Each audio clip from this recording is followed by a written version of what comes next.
السلام عليكم ورحمة الله وبركاته إخواني أخواتي. مرحبا بكم في الحصة 30 من دروس circuit électronique.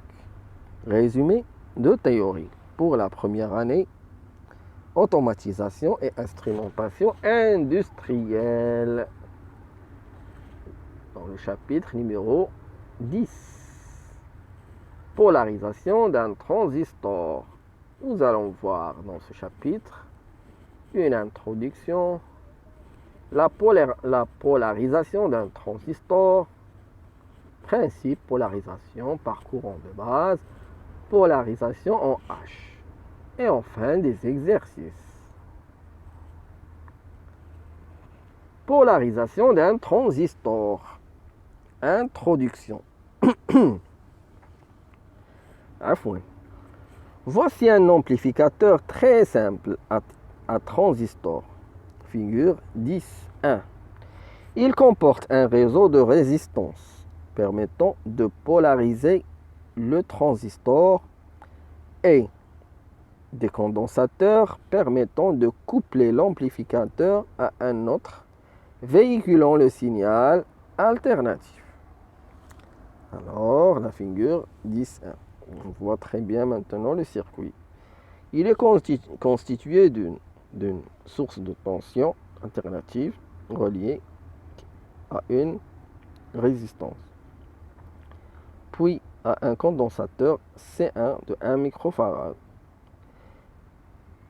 Il y a un transistor NPN. Sa base, elle est reliée au condensateur C1 à une résistance R2 de 10 kg reliée à la masse, à une résistance R1 de 100 kg reliée à l'alimentation UCC 15 volts. L'émetteur de ce transistor est relié à la masse à travers une résistance RE de 1 kΩ.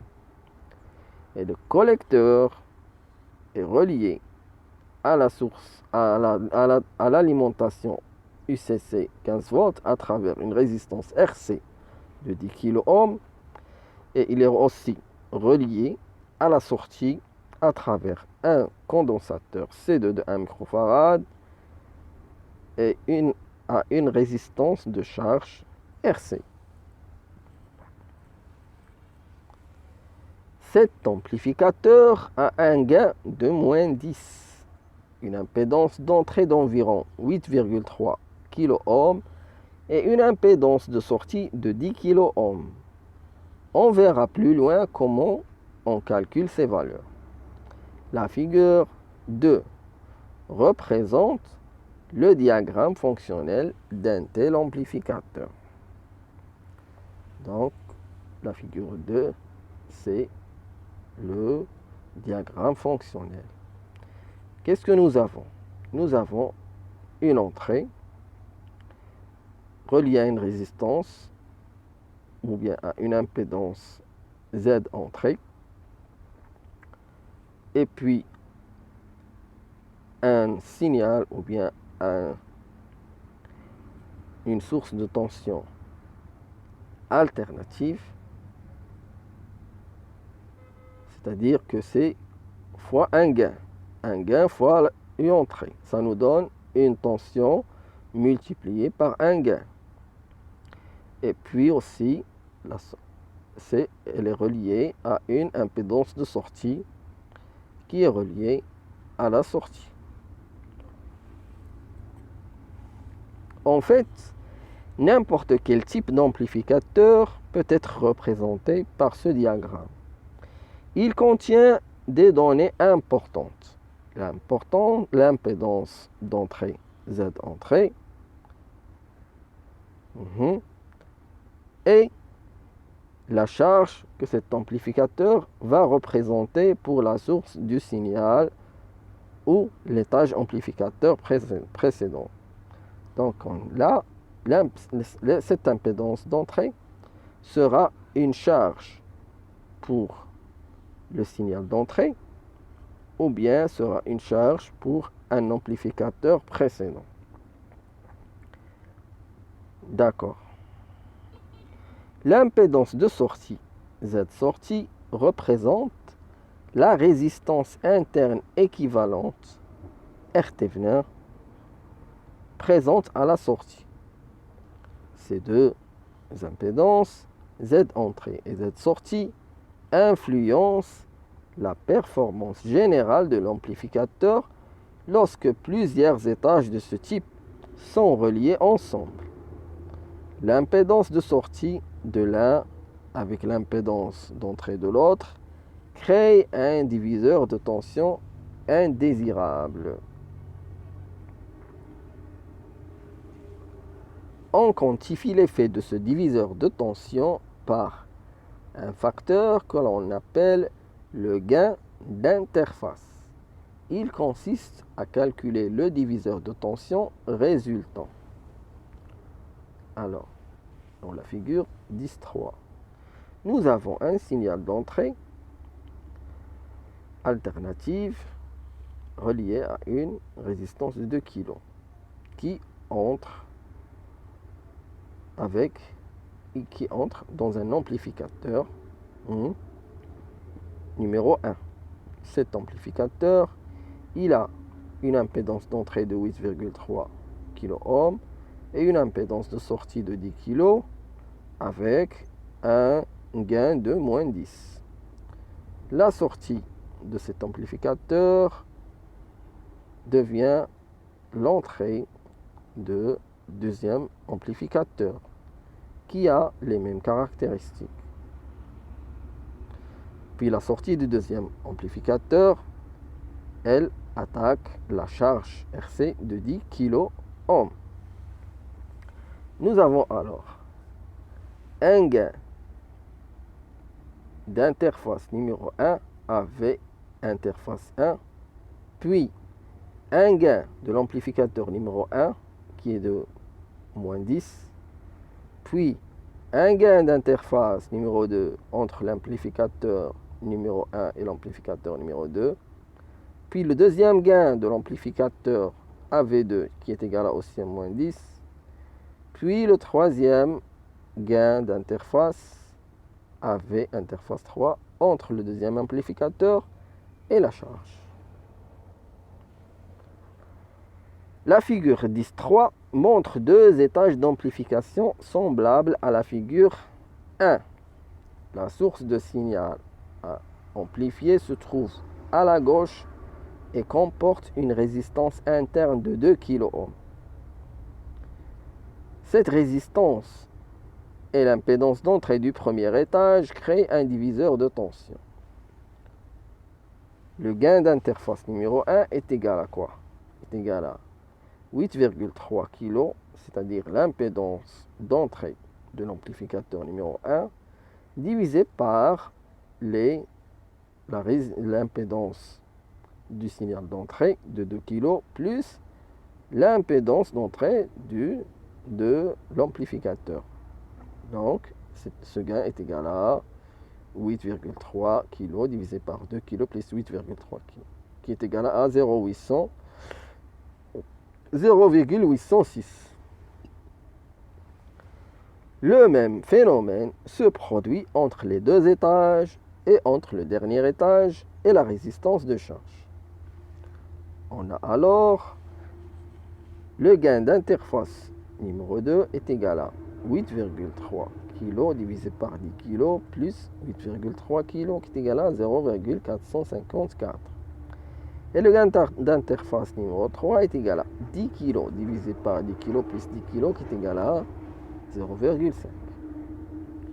Le gain total du système se trouve à être le produit de tous les gains ensemble.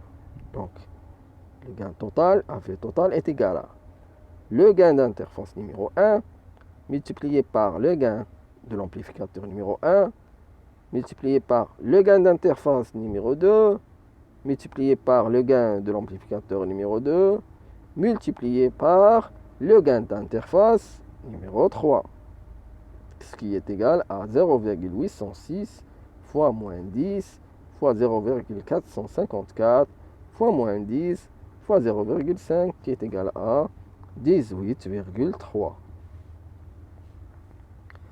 Ce résultat se retrouve loin de l'espérance de AV1.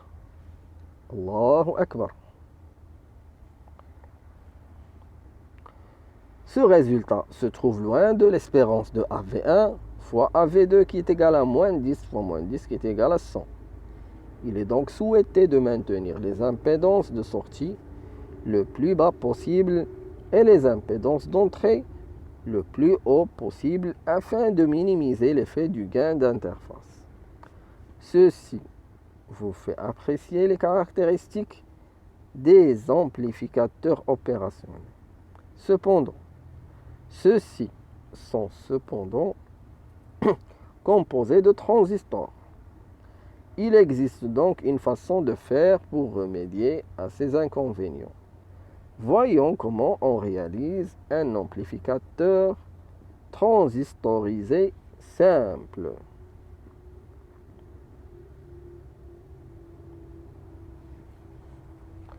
La polarisation d'un transistor. Principe. Afin de pouvoir traiter un signal alternatif, c'est-à-dire de faire varier un courant, il est nécessaire que le transistor soit préalablement polarisé convenablement. Il faut donc qu'un courant continu soit déjà présent dans celui-ci et qu'il ne soit ni saturé ni bloqué. En fait, l'idéal est qu'il soit dans l'état intermédiaire, au centre, entre ces deux extrêmes. La règle de base est que la tension continue ou de repos appelée UCE, Q du latin quies, soit la moitié de la tension d'alimentation UCC. En reprenant l'exemple de la figure 10.1, on y trouve en continu une tension UCEQ de 7,5 volts. Le circuit de la figure 10.4 représente uniquement le circuit courant continu de polarisation. Alors, on a enlevé l'entrée, signal d'entrée alternatif, le condensateur C1, 1 microfarad, et aussi on a enlevé la charge et le condensateur C2.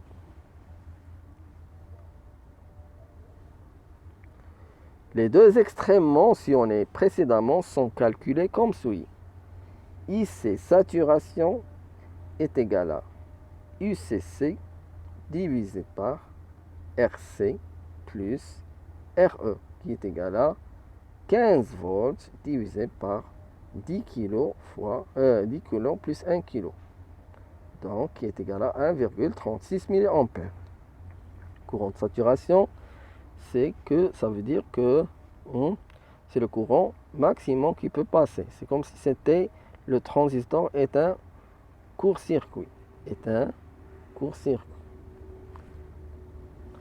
C'est le courant maximum possible dans le transistor. Le transistor est considéré comme étant un court-circuit entre son collecteur et son émetteur. UCE, coupure, est égal à UCC qui est égal à 15 volts. UCE, coupure. Lorsque UCE devient 15 volts, ça veut dire que aucun courant ne passe. Donc, transistor coupe. C'est la tension maximum possible aux bornes du transistor. Le transistor est un circuit ouvert. Et toute la tension d'alimentation UCC se retrouve à ces bornes. La situation intermédiaire désirée ou idéale se trouve donc à être en plein centre. UCEQ est égal à UCC divisé par 2 et ICQ est égal à IC saturation divisé par 2. Dans ce cas-ci, on a UCEQ est égal à UCC sur 2 qui est égal à 15 divisé par 2 qui est égal à 7,5 volts. Et ICQ est égal à IC saturation divisé par 2 qui est égal à 1,36 mA divisé par 2 qui est égal à 682 microampères. شكرا لكم إخواني أخواتي على متابعة هذه الحصة. أستودعكم الله الذي لا تضيع ودائعه. والسلام عليكم ورحمة الله وبركاته.